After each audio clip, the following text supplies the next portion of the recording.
प्रस्तावना। गांव के बाहर घने जंगल के बीच एक पुरानी हवेली थी, जिसे लोग शापित हवेली कहते थे। कहते हैं कि वहां जो भी गया वह कभी वापस नहीं लौटा। वर्षों से वह हवेली वीरान पड़ी थी। कई बार लोगों ने वहां अजीब चीखें और परछाइयां देखने का दावा किया था, लेकिन कोई भी सच जानने की हिम्मत नहीं करता था।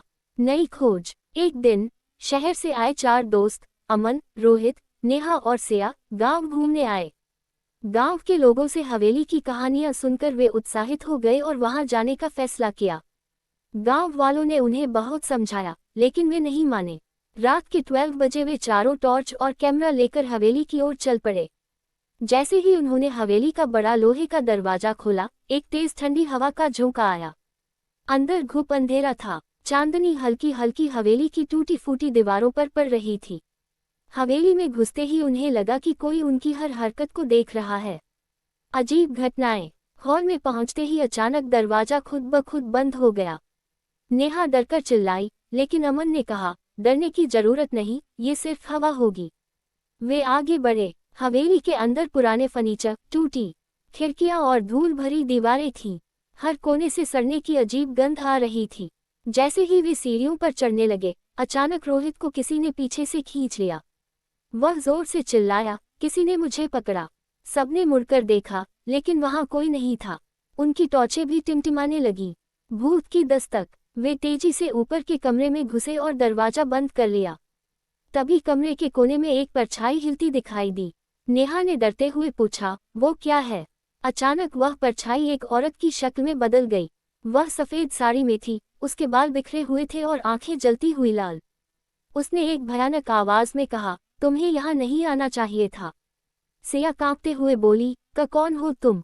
भूतनी ने कराहते हुए कहा, मैं इस हवेली की आखिरी मालकिन थी। मेरे पति ने मुझे धोखा दिया और इस हवेली में जिंदा जला दिया। मेरी आत्मा अब भी यहाँ भटक रही है। जो भी यहाँ आता है, मैं उसे अपनी पीड़ा में शामिल कर लेती हूँ। भागने की कोशिश। चारों दोस्त डर के मारे दरवाजे की ओर दौड़े, लेकिन दरवाजा खुद ब खुद बंद हो गया। हवेली की दीवारों से कराहने की आवाजें आने लगी। अचानक अमन की गर्दन पर किसी अदृश्य ताकत ने पकड़ बना ली और उसे हवा में उठा दिया। वह तड़पने लगा। रोहित ने हिम्मत जुटाकर पास पड़ा लोहे का सरिया उठाया और भूतनी की ओर फेंका। सरिया भूतनी को पार कर दीवार में धंस गया, लेकिन इससे भूतनी और गुस्से में आ गई। तभी सिया को याद आया कि गांव के बुजुर्गों ने कहा था कि आत्मा को मुक्त करने का एक तरीका है, हवेली में रखी पुरानी मणि को जलाना। मुक्ति। वे किसी तरह नीचे भागे और स्टोर रूम में पहुंच गए, जहां वह मणि रखी थी। नेहा ने कांपते हाथों से मणि उठाए और उसे जलाने की कोशिश की, लेकिन अचानक भूतनी प्रकट हो गई और जोर से चीखते हुए बोली, नहीं।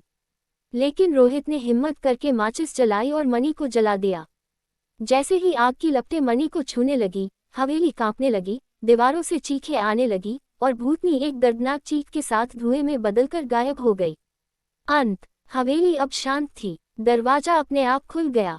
चारों दोस्त बदहवास होकर बाहर निकले और गांव की ओर दौड़े। गांव वालों ने जब उनकी हालत देखी तो समझ गए कि उन्होंने भूतनी की आत्मा को मुक्त कर दिया।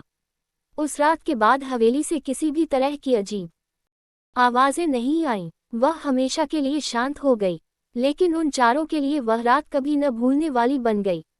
क्या तुम हिम्मत कर सकते हो उस हवेली में जाने की?